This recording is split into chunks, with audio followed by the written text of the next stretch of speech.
Episode 165। Geetanjali, तुमने तो इंसानियत ही बेच खाई है अपनी। तुम्हें अपने बेटे को संभालना चाहिए था, मगर तुम क्या कर रही हो? बेटे का ही घर उजाड़ने में एड़ी चोटी का जोर लगा रही हो। अरे कैसी माँ हो तुम! घिन आ रही है अब तो मुझे तुमसे। अधिराज गीतांजलि पर चिल्लाया, मगर उसे किसी की भी बात से कोई असर नहीं पड़ रहा था। गीतांजलि गुस्से से अधिराज के घूरने लगी और बोली, अधिराज, मैं जानती हूँ कि तुम्हें आज भी मंजीत से प्यार है, इसीलिए तुम्हें इसकी बेटी पर भी प्यार आता है, मगर मुझे सिर्फ अपनी औलाद के लिए दर्द होता है। तुम तो बाप कहलाने के लायक ही नहीं हो। अरे तुम्हारे सामने ये लोग तुम्हारे बेटे के साथ मारपीट कर रहे हैं और तुम भूत बनकर खड़े हो, बस तमाशा देखे जा रहे हो। इसीलिए घिन तो मुझे तुमसे आनी चाहिए। गीतांजलि की बातें सुनकर अधिराज आगे कुछ नहीं बोला। वो इंस्पेक्टर की तरफ मुड़ा और उनसे बोला, इंस्पेक्टर, ये हमारा फैमिली मैटर है, हम आपस में खुद ही सुलझा लेंगे। माफ़ी चाहता हूँ मैं आपसे कि इस औरत की वजह से आपका इतना कीमती वक्त ज़ाया हुआ। अधिराज हाथ जोड़कर इंस्पेक्टर से बोला तो गीतांजलि का गुस्सा अब और भी ज़्यादा बढ़ गया। उसने गुस्से से अपनी मुट्ठियाँ भींच ली और बोली, ये लड़का आज ही अरेस्ट होगा। उसकी ज़िद देख अभय बोला, जो काफ़ी देर से शांत खड़े होकर सब कुछ देख रहा था और सुन रहा था। वो बीच में बोल पड़ा, जिसके बाद गीतांजलि के अंदर बेदी परिवार के लिए, खास तौर पर आयशा के लिए नफरत और भी ज़्यादा बढ़ चुकी थी। अभय इंस्पेक्टर से बोला, पापा बिल्कुल ठीक कह रहे हैं, मुझे मेरे साले के खिलाफ़ कोई कंप्लेंट नहीं करनी है। ये हमारा आपसी मामला है, हम खुद ही सुलझा लेंगे आपस में। आप जा सकते हैं यहाँ से। अभय का फैसला सुनकर गीतांजलि ने आगे और कुछ नहीं कहा। उसने बस कुसुम का हाथ पकड़ लिया और बोली, मैं कुसुम को अपने साथ राठौड़ महल लेके जा रही हूँ और पंडित जी को बुलवाकर शादी की तारीख भी निकलवा रही हूँ। अभय को कुसुम से शादी करनी ही होगी और ये मेरा आखिरी फैसला है। इतना कहकर गीतांजलि कुसुम को अपने साथ वहाँ से ले गई। गीतांजलि की बातें सुनकर तो सबसे ज़्यादा गुस्सा इस वक्त राजवीर को था, इसीलिए वो बाकी के राठौड़ परिवार से बोला, हमें इस वक्त अकेला छोड़ दीजिए आप लोग। डॉक्टर ने क्या कहा ये तो आप लोगों ने सुन ही लिया है। अब आप लोग इत्मीनान से अपने बेटे की शादी उस लड़की से करवा सकते हैं जो आपके ख़ानदान को वारिस देने वाली है, इसलिए आप लोग अब यहाँ से चले जाइए। देवव्रत और जानकी राजवीर से कुछ कहना चाहते थे, मगर उसने उन लोगों को सुनने से साफ इनकार कर दिया और अपनी बेटी के वार्ड के अंदर चला गया। अब बस वहाँ पर मंजीत और उसके दोनों बेटे ही मौजूद थे। अधिराज मंजीत से बोला, इतनी जल्दी हार मत मानो मंजीत, मुझे यकीन है कि आयशा को जल्दी ही होश आ जाएगा, तुम चिंता मत करो। उसकी बात सुनने के बाद मंजीत रूखे से स्वर में बोली, तुमने सुना नहीं क्या राजवीर अभी क्या बोल कर गए? चले जाइए आप लोग यहाँ से, हमें इस वक्त किसी से भी कोई बात नहीं करनी है। मंजीत की बात सुनकर राठौड़ परिवार को भी इस वक्त वहाँ से जाना ही सही लगा, मगर जाने से पहले जानकी मंजीत से बोली, थारे कहने पर हम यहाँ से जा तो रहे हैं, मगर तो हम सब ने थारी छोरी से मिलने से ना रोक सके। हम फिर आएंगे छोरी से मिलने वास्ते, समझी? आज पहली बार ऐसा हुआ था कि जब जानकी देवी आयशा पर अपना हक जता रही थी, मगर ये सब करके अब क्या ही फ़ायदा था, अब तो सब कुछ खत्म हो ही चुका था। जानकी देवी की बात का कोई जवाब ना देते हुए मंजीत भी आयशा के वार्ड के अंदर चली गई। वार्ड के अंदर इस वक्त आयशा के साथ राजवीर और मंजीत मौजूद थे। अपनी बेटी को हॉस्पिटल बेड पर लेटे हुए देख राजवीर और मंजीत दोनों की ही आंखें नम थीं। राठौड़ खानदान ने हम लोगों को पूरी तरह से बर्बाद कर दिया आखिरकार, और हम कुछ कर भी नहीं पाए, मंजीत राजवीर से बोली, जिसकी नज़रें इस वक्त सिर्फ अपनी बेटी पर थीं, जो बेड पर बेजान सी लेटी हुई थी। मुंह पर ऑक्सीजन मास्क, सिर पर पट्टियाँ, हाथ पर फ्रैक्चर। राजवीर और मंजीत ने तो कभी ऐसा सोचा ही ना था कि उन्हें ये दिन भी देखने पड़ेंगे। वो दोनों तो अपने बच्चों को गॉड गिफ्टेड मानते थे। उन्हें हमेशा यही लगता था कि चाहे उनके बच्चे कितनी ही बड़ी मुसीबत में क्यों ना हो, भगवान उनके बच्चों का साथ कभी नहीं छोड़ेंगे। मगर आज उन दोनों की ही ये गलतफहमी दूर हो चुकी थी। अपने आंसू पोंछकर राजवीर ने कड़क स्वर में ऐलान किया, वार्ड के बाहर मैं बॉडीगार्ड्स खड़े कर रहा हूँ, जो हर वक्त हमारी बेटी के वार्ड के बाहर पहरेदारी करेंगे और राठौड़ खानदान के किसी भी सदस्य को नीनी से मिलने नहीं देंगे। राजवीर की बात सुनकर मंजीत ने हामी भरी। उसके बाद वो वार्ड के बाहर चला गया। वहीं राठौड़ खानदान में भी अब महल पहुंच चुका था। महल पहुंचकर उन्होंने देखा कि गीतांजलि कुसुम को अपने हाथों से खाना खिला रही थी। उन दोनों के बीच ऐसा प्यार देखकर अभय को अब अपनी ही माँ से नफरत होने लगी थी। वो ये महसूस कर पा रहा था कि उसके घर से सबसे ज़्यादा खुश उसकी माँ गीतांजलि ही है।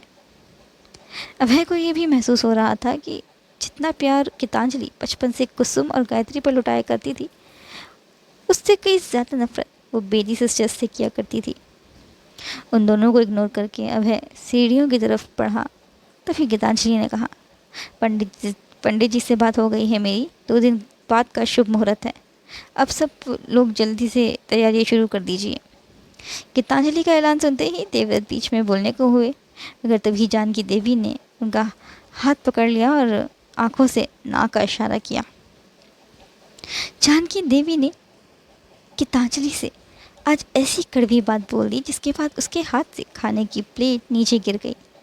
जानकी की कही बात गीतांजलि को इस कदर उसके दिल में चुभ गई कि वो किसी को भी अपने दिल का हाल बताने लायक ही नहीं बची थी। जानकी देवी बोली, गीतांजलि, थारे को पता है, ऐसा कहा जाता है जब इंसान को उसकी औकात से ज़्यादा मिल जाए ना तो उस इंसान का दिमाग ख़राब हो जाता है। मैं समझ सकूँ थारी हालत की, ऐसा ही कुछ थारे साथ भी हो रहा है, तभी तो इतने बड़े फैसले खुद ही ले रही है तू। हम सबको की तो थारे को कोई ज़रूरत ही ना है ना। जानकी की बात सुनकर गीतांजलि एकदम अपनी जगह पर जम सी गई, क्योंकि आज उसने उस शख्स से खरी खोटी सुनी थी जो एक वक्त पर उसका साथ दिया करता था उसके हर गलत काम में। नासा, ऐसा नहीं है, मुझे आप सबकी ज़रूरत है, मगर जो फैसला मैंने लिया है मुझे उसमें आप सभी के साथ की बहुत ज़रूरत है। मैं जो फैसला ले रही हूँ उसी में सबकी भलाई है, राठौड़ परिवार की भी और बेदी परिवार की भी। बात को समझने की कोशिश करिए आप लोग। गीतांजलि ने अपने अंदर की ही दबाते हुए ये बात जानकी से कही। उससे आगे कुछ नहीं कहा जानकी ने। उसके बाद सभी के सब अपने अपने कमरे में वापस चले गए। अभय अपने कमरे के सेंटर में खड़ा पूरे कमरे की को गहराई से निहार रहा था। खास तौर से वॉल की सेंटर पे टंगी हुई फ्रेम, जो अभय और आयशा की शादी की फ्रेम थी। रह रहकर अभय को बार बार अपनी मासा का लिया हुआ फैसला याद आ रहा था। इतने में उसके रूम का दरवाज़ा खुला और कमरे के अंदर अनिरुद्ध दाखिल हुआ। अनिरुद्ध कब कमरे में आया अभय को पता ही नहीं चला, क्योंकि वो आयशा की याद में कुछ इस कदर खो चुका था। अनिरुद्ध ने अपने भाई के कंधे पर हाथ रखा और बोला, भाई। भाई सुनते ही अभय अपने ख्यालों से बाहर आया। उसने देखा कि उसके सामने अनिरुद्ध खड़ा था। उसे देखते ही अभय उसके गले लग गया, मगर वो उससे कुछ बोला नहीं। अनिरुद्ध ने भी उससे कुछ पूछा ही नहीं, क्योंकि वो सब कुछ पहले से ही जान चुका था। दरअसल अनिरुद्ध बिजनेस के सिलसिले से दुबई गया हुआ था। इसी बीच उसे जितेंद्र का कॉल आया तो उसने अनिरुद्ध को वो सब कुछ बता दिया, जो भी कुछ यहाँ इंडिया में अभय और आयशा के साथ हुआ। सब खत्म हो गया छोटे, सब खत्म हो गया। आयशा कोमा में है, मासा मेरी शादी कुसुम से करवा रही हैं। मुझे कुछ भी समझ नहीं आ रहा है कि आखिर मैं क्या करूं तो करूं क्या।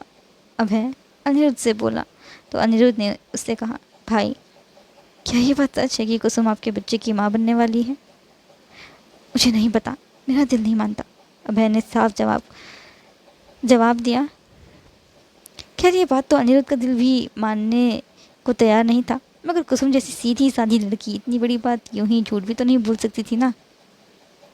मगर यूं इस तरह अपने भाई पर शक करना भी तो गलत था ना। इसीलिए अनिरुद्ध ने अभय से पूछा, भाई ये सब हुआ कब? I mean, आप और कुसुम तो कभी कहीं साथ जाते ही नहीं हो, फिर ये सब कैसे हुआ? अनिरुद्ध का इस सवाल सुन अभय ने उसे वो सब कुछ बताया जो तकरीबन 1 से 1.5 महीने पहले उसके और कुसुम के बीच हुआ था। अनिरुद्ध को पूरी बात बताने के बाद अभय ने गहरी सांस लेते हुए कहा, मुझे नहीं पता कि कुसुम उस रात मेरे रूम में कैसे आई। मैंने तो बस अगली सुबह उसे मेरे बेड पर देखा था। उसके आगे पीछे का तो मुझे कुछ याद ही नहीं है। और अब जब मैं और आयशा अपने बारे में सोचने वाले थे तभी ये बच्चा बीच में आ गया है। और मासा मेरी शादी कुसुम के साथ करवा रही हैं। आयशा कोमा में चली गई है। मेरी परिवार मुझे उसे देखने तक नहीं दे रहा है। ये कैसा तूफ़ान आ गया है मेरे और आयशा की ज़िंदगी में। अभय ने अपने दिल की सारी बातें अपने भाई से कह डाली। अभय की बात सुनने के बाद अनिरुद्ध उससे कुछ कहने ही जा रहा था कि तभी दरवाजे पर नॉक हुआ। दरवाजे पर इस वक्त गीतांजलि खड़ी थी। वो सीधा कमरे के अंदर चल के आ गई। उसने हल्की सी मुस्कान के साथ अनिरुद्ध को अपने गले से लगा लिया और उसके गालों को अपने हथेली के बीच रखते हुए उससे बोली, कब आया तू मेरा बच्चा, और मुझसे क्यों नहीं मिलने आया तू? गीतांजलि अनिरुद्ध से झूठा नाराज़ होने की एक्टिंग करते हुए बोली तो अनिरुद्ध ने अपनी माँ के गाल खींचते हुए कहा, मैं तो सबसे पहले अपनी मासा के ही रूम में गया था उनसे मिलने, मगर आप शायद उस वक्त वॉशरूम में थी, इसलिए मैं भाई से मिलने आ गया। अनिरुद्ध ने जैसे ही ये कहा कि वो अभय से मिलने आया है तो गीतांजलि समझ गई कि ज़रूर अभय ने उसे सारी बातें बता दी होंगी, इसीलिए उसने पहले ही बात को पलट दिया ये कहकर कि बेटा मुझे तेरे भाई से अकेले में कुछ ज़रूरी बात करनी है, तो ज़रा थोड़ी देर के लिए कमरे से बाहर चला जा।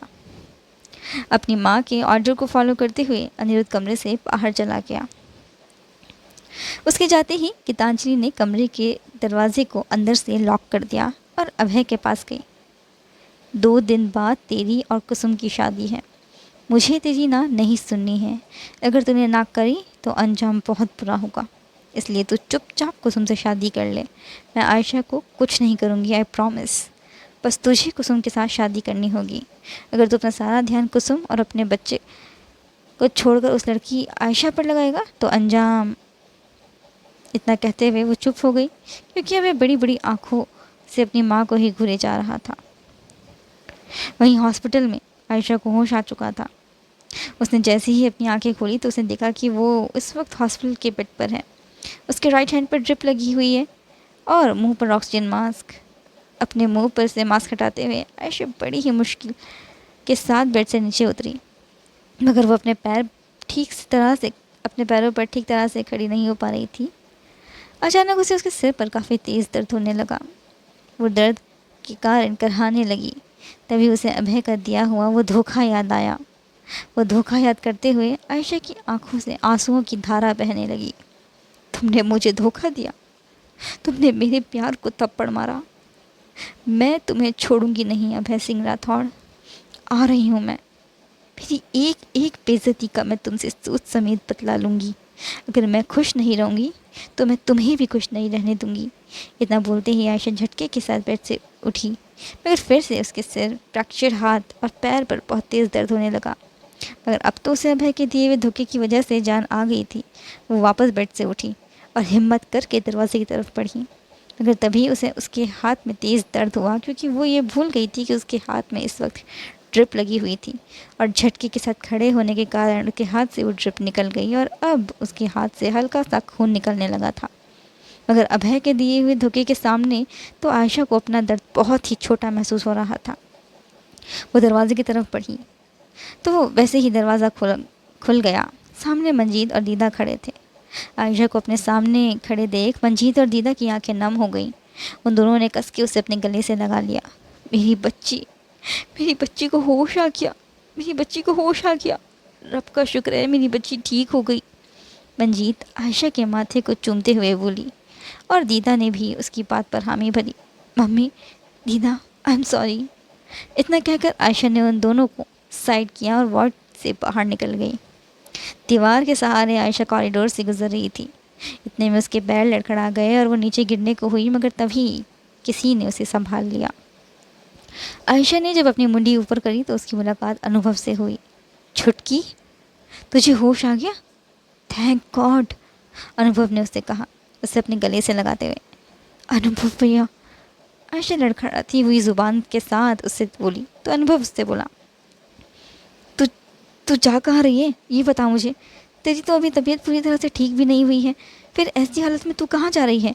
अनुभव ने उससे कड़क स्वर में पूछा तो आयशा ने उससे कहा, भैया, अनुभव भैया, आप मुझे राठौड़ महल ले चलो। मुझे अभय से बात करनी है। पूछना है उससे कि उसने मुझे धोखा क्यों दिया। क्या कमी रह गई थी मेरे प्यार में जो उसने मुझे धोखा दिया। आप जल्दी से ले चलो मुझे। इतने में वहाँ पर मंजीत, राजवीर, दीदा, सायशा, अमन और करण भी आ गए। आयशा को होश में देखकर राजवीर, अमन, करण और सायशा भी खुश हो गए। वो उसे अपने गले से लगाने के लिए आगे बढ़े, मगर तभी आयशा ने कहा, मुझे देर हो रही है, मुझे राठौड़ महल जाना है, जल्दी चलो अनुभव भैया, हमें देर हो रही है। आयशा को ऐसे कहते हुए सुन सबके दिल में एक अलग सी चुभन हो उठी। अपने घर वालों को इग्नोर करके आयशा फिर से दीवार के सहारे आगे बढ़ी। वही अनुभव मेरी परिवार की परमिशन का इंतज़ार कर रहा था कि अगर वो लोग उसे इशारा दें तो वो आयशा को महल लेके जा सके। इतने में अमन और करण आगे बढ़े और गिरती हुई आयशा को संभालते हुए वो दोनों उससे बोले, चल हम तुझे लेके चलते हैं वहाँ। अपने भाइयों का सहारा पाकर आयशा बड़बड़ाई, हाँ ले चलो आप दोनों, मुझे जल्दी से बात करनी है मैंने उससे, वो मेरे साथ ऐसे कैसे कर सकता है। लगातार आयशा की आंखों से आंसू बहे जा रहे थे। अमन पीछे मुड़ा और अपनी पलकें झपकाकर अपने माँ बाप को ये भरोसा दिलाया कि वो अपनी बहन को सही सलामत वापस लेके आएंगे दोनों। जल्दी ही अनुभव, अमन और करण ये तीनों आयशा को महल लेके पहुँचे। दहलीज लांघते ही आयशा ने देखा कि 4 मेहंदी आर्टिस्ट हॉल में मौजूद थीं, जो कुसुम के हाथ और पैरों में मेहंदी लगा रही थीं। गीतांजलि सारे डेकोरेटर्स को जल्दी जल्दी हाथ चलाने के लिए कह रही थी। वहीं घर के बाकी सभी लोग इधर उधर के काम देख रहे थे। तभी कुसुम की आवाज़ सभी को सुनाई दी, आयशा। आयशा का नाम सुनते ही सभी की नज़र मेन एंट्रेंस पर गई, जहाँ पर आयशा और उसके तीनों भाई उसके साथ खड़े थे। इतने में सीढ़ियों से नीचे आते हुए अनिरुद्ध और अभय की नज़र भी आयशा पर पड़ी। आयशा को देखते ही अभय हल्का सा मुस्कुराया और आयशा से बोला, आई एम ग्लैड कि तुम्हें होश आ गया है। Well, for your kind information, I am getting married. बस तुम्हें मेरी छोटी सी हेल्प करनी होगी। इतना कहकर अभय ने अनिरुद्ध की तरफ देखा। अनिरुद्ध स्टडी रूम में गया और वहाँ से एक एनवलप लेके आया और अपने भाई के हाथ में रख दिया। अभय ने वो एनवलप खोला और उसके अंदर से पेपर्स निकाले। ये डाइवोर्स पेपर्स हैं। मैंने तो पहले से ही साइन किए हुए थे पेपर्स, बस तुम्हारे ही साइन रह गए थे। अब तुम भी जल्दी से साइन कर दो और ख़त्म करो ये बोरिंग सी शादी। अब मेरा मन भर गया है तुमसे। अभय ने आयशा को नफरत से घूरते हुए ये बात कही, जिसे सुनने के बाद आयशा 2 से 3 कदम पीछे के लिए हुई। वो गिरने को हुई थी कि इतने में उसे करण ने संभाल लिया। तुम मेरे साथ ऐसा नहीं कर सकते। तुम्हें पता है ना कि मैं तुमसे कितना प्यार करती हूँ, फिर तुम ऐसा क्यों कर रहे हो मेरे साथ। आयशा अभय की तरफ बढ़ी और उसके गालों को अपनी हथेली के बीच रखते हुए उसने उससे पूछा, मगर तभी अभय ने उसका हाथ झटक दिया और बोला, लिसन, मैंने तुमसे कभी प्यार किया ही नहीं, और ये बात तो तुम पहले से ही जानती थी कि मैंने तुमसे शादी सिर्फ वारिस के लिए करी थी। मुझे मेरे ख़ानदान को वारिस देना था, मगर तुमने कभी मुझे अपने पास नहीं आने दिया। अरे मेरी भी फिज़िकल नीड्स थी, मगर तुमने कभी मेरे बारे में सोचा ही नहीं। बस अब मैं बोर हो गया हूँ तुमसे। तुम मुझे किसी भी एंगल से वाइफ मटेरियल लगती ही नहीं हो। जो क्वालिटीज़ कुसुम के अंदर है वो तुम्हारे अंदर है ही नहीं। कुसुम मुझे और मेरे ख़ानदान को वो देने वाली है जो तुम नहीं दे सकी। याद है ना तुम्हें कि आज क्या है? आज हमारी शादी को 1 साल हो गया, और इन 1 सालों में तुमने मेरे लिए तो कभी कुछ सोचा ही नहीं। इसलिए इन कागज़ों पर साइन करो और दफ़ा हो जाओ मेरी ज़िंदगी से। अभय ने आज आयशा को वो सब कह डाला था जो कभी वो उसे अकेले में कहा करता था। इतने में जानकी भी बोल पड़ी, हाँ तेरा अब यहाँ कोई काम नहीं है, चली जा अभय की ज़िंदगी से। हमें जो तुझसे चाहिए था वो अब हमें कुसुम दे रही है, तो तू अभय की ज़िंदगी में रहकर क्या करेगी। प्यार से बोल रहे हैं अभी तो हम सब। बात में मत कहना कि हमने तुझे प्यार से समझाया नहीं। आप लोग ऐसा क्यों कर रहे हो मेरे साथ? अभय, मैं तुमसे बहुत प्यार करती हूँ और तुम भी मुझसे बहुत प्यार करते हो, फिर तलाक क्यों दे रहे हो तुम मुझे? इतना बेइज्जत होने के बावजूद भी आयशा को अब भी ये उम्मीद थी कि अभय उसे तलाक देने का मन बदल लेगा, मगर ऐसा तो कुछ हुआ ही नहीं। अभय फ़ौरन स्टडी रूम में गया और वहाँ से एक गन के साथ बाहर आया। अभय के हाथ में वो गन देखकर आयशा और उसके तीनों भाई डर गए। अनुभव अभय को ऐसे करते हुए देख उससे बोला, अभय तो ये क्या कर रहा है? गन छोड़ दे वरना बहुत बुरा हो जाएगा। अभय अनुभव की बात सुनकर उसने हंसने लगा और उससे बोला, क्या ही बुरा हो जाएगा? हुँ? तुम चारों में से किसी एक की जान चली जाएगी और कोई एक जेल चला जाएगा। तुम तीनों में से तुम बताओ आयशा, मैं किसे शूट करूं? अमन को, करण को या फिर अनुभव को? अब वह एक एक करके गन पॉइंट पर उन तीनों को ले रहा था। वहीं आयशा बड़ी बड़ी आंखों और खुले मुंह के साथ अभय को घूरे जा रहा था। नहीं, ऐसा मत करो प्लीज़, मुझे मेरे तीनों भाइयों से प्यार है, इन्हें मत मारना, और मुझे तुमसे भी बहुत प्यार है, मैं तुम्हें भी नहीं खोना चाहती हूँ, प्लीज़ अभय ऐसा मत करो। आयशा हल्के कदमों के साथ आगे बढ़ने लगी। उसकी इस चाल को वह भाप चुका था कि वो क्या करने वाली है, इसलिए उसने हवा में गोली चला दी तो आयशा सहम कर अपनी जगह पर ही खड़ी हो गई। तुम्हारी चालाकी को ना मैं बहुत अच्छे से जानता हूँ, मुझे पता है कि तुम ऐसे नहीं मानोगी, लेकिन मुझे मनाना आता है। इन तीनों को मार के मुझे कुछ नहीं मिलेगा, मगर तुम्हें मार के मुझे बहुत कुछ मिलेगा।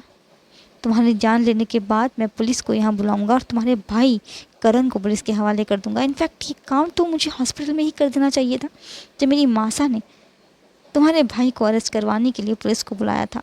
बट माई बैड, मैं उस वक्त चूक गया।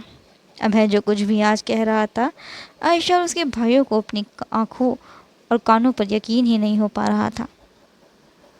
तभी अनुभव बोला, छुटकी, पागल मत बन, अभी जैसे कह रहा है तो वैसा ही कर, क्योंकि ये घटिया आदमी तेरे प्यार के लायक ही नहीं है। इसकी वजह से तूने पहले ही बहुत सफ़र किया है, अब और बर्बाद मत कर तू खुद को। अनुभव की बातें सुनकर आयशा की आंखों से अब और भी ज़्यादा आंसू बहने शुरू हो गए। हार कर वो नीचे ज़मीन पर गिर बैठी। तभी कुसुम की आवाज़ आई, अपनी नौटंकी कहीं और जाकर करो तुम, यहाँ नहीं। हमारे बच्चे को शोर शराबा पसंद नहीं है, समझी तुम? तभी अभय भी कुसुम की बात पर हामी भरते हुए बोला, कुसुम जो बोल रही है वो करो, इन कागज़ों पर साइन करो और दफ़ा हो जाओ यहाँ से। मुझे मेरी शादी की रस्मों में भी फोकस करना है, समझी? अभय और कुसुम की बात पर अब तो राठौर खानदान भी राज़ी हो गया। वो लोग भी अब आयशा पर दबाव बनाने लगे। तो फाइनली आयशा ने उन कागज़ों पर साइन कर दिया और मुश्किलों के साथ ज़मीन से उठकर वो दहाड़ी, अभी तो मैं चाह रही हूँ, मगर मैं वापस आऊँगी और पूरा का पूरा राठौर खानदान बर्बाद करके रख दूँगी। किसी पर भी कोई दया नहीं होगी, फिर चाहे वो बड़े बुज़ुर्ग हों और चाहे छोटे बच्चे हों, सबको तबाह कर दूँगी मैं। इतना बोलकर आयशा वहाँ से चली गई। वहीं आयशा की धमकी सुनकर राठौर खानदान के कुछ कुछ सदस्यों के चेहरे पर परेशानी की लकीरें आ गईं और ऐसे ही देखते देखते 7 साल बीत गए। 7 साल बाद at Delhi airport, light blue maxi dress पहने वेटिंग एरिया पर एक खूबसूरत सी लड़की बैठी थी। उसकी आंखों पर ब्लैक शेड्स थे, उसकी गुलाबी होंठ, pointy nose, clear white skin और ऊपर से वो लाइट ब्लू मैक्सी ड्रेस उस लड़की की खूबसूरती को और भी ज़्यादा निखार रही थी। ऐसा दिखाई पड़ रहा था कि जैसे वो बेंच पर बैठे किसी के आने का काफ़ी देर से इंतज़ार कर रही हो। फ़ोन चलाते हुए उसे अचानक से बेचैनी होने लगी। उसने अपने बैग से फ़ोन निकाला और कॉन्टैक्ट लिस्ट खोलने लगी। डायल बॉक्स में पहले से ही एक नंबर सेव था, आयांश विद रेड हार्ट नाम से। उसने वो नंबर डायल किया, मगर वो नंबर कोई पिक कर ही नहीं रहा था, क्योंकि ए बच्चे, तो जानता नहीं है शायद से इन्हें, ये हमारे बॉस के बेटे हैं, मानव अभय सिंह राठौर, राठौर इंडस्ट्रीज़ के इकलौते वारिस। तेरी हिम्मत कैसे हुई हमारे बाबा के साथ बदतमीज़ी करने की? ब्लैक ड्रेस कोट पहने उन चारों आदमियों ने अयांश से कहा, मगर ताज्जुब तो इस बात का था कि अयांश के चेहरे पर डर का कोई भाव था ही नहीं। अयांश को इतना ज़्यादा कॉन्फिडेंट खड़े देख अब मानव का गुस्सा आने लगा था। वो अपने बॉडीगार्ड से बोला, लिसन, तुम लोग एक काम करो, इसे मेरे डैड के शेल में ले जाओ। डैड इसे खुद ही अपनी भाषा में समझा देंगे कि इसने कितनी बड़ी गलती कर दी है मानव अभय सिंह राठौर से भिड़कर। डैड बस आने ही वाले हैं, इसलिए मैं वेटिंग एरिया में जा रहा हूँ। इतना कहकर मानव वहाँ से चला गया। अब बस वहाँ पर अयांश और वो 4 बॉडीगार्ड्स बचे थे। उन चारों में से 2 बॉडीगार्ड्स आगे बढ़े अयांश को पकड़ने के लिए, मगर इतने में वो वहाँ से भाग निकला। अयांश के भागने की स्पीड इतनी ज़्यादा तेज़ थी कि वो बॉडीगार्ड्स कुछ समझ ही नहीं पाए। शिट! मानव पापा अब हमें पक्का नौकरी से निकाल देंगे, पहला बॉडीगार्ड बोला। तो बाकी 3 ने उसकी बात पर हामी भरी। वहीं अयांश भागते भागते अचानक किसी से टकरा गया और नीचे ज़मीन पर गिर गया। वो टॉल लॉन्ग बॉडी जो अयांश के सामने ही खड़ी थी नीचे झुकी उसे हेल्प करने के लिए। तिरछी मुस्कान के साथ उस शख्स ने अयांश को उठाया और कोल्ड वॉइस में उससे पूछा, आर यू ओके? अपने सामने खड़े उस शख्स को देख अचानक से अयांश के चेहरे पर गुस्से का भाव आ गया। तभी अयांश को यह महसूस हुआ कि उस शख्स ने उसके कंधे को पकड़ा हुआ है, जिसके बाद अब उसे उस शख्स से और ज़्यादा घिन आ रही थी। अयांश ने उस शख्स के हाथ को अपने कंधे से झटका तो तभी उस शख्स को किसी की याद आ गई।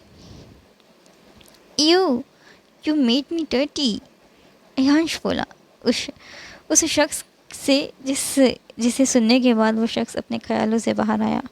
What did you said? I made you dirty. How dare you? अब तो उस शख्स को अयांश पर और भी ज़्यादा गुस्सा आ गया। तिरछी मुस्कान के साथ अयांश ने उस शख्स को जवाब दिया, yes, you made me dirty, now I will make you dirty, I will take revenge on you. इतना कहने के बाद अयांश वहाँ से जाने लगा, मगर तभी फिर से उसे वही बॉडीगार्ड्स मिल गए रास्ते में। पकड़ो इसे, भागने ना पाए, वही बॉडीगार्ड्स बोले। इतने में वो शख्स भी पीछे मुड़ा अपने बॉडीगार्ड्स की आवाज़ सुनकर।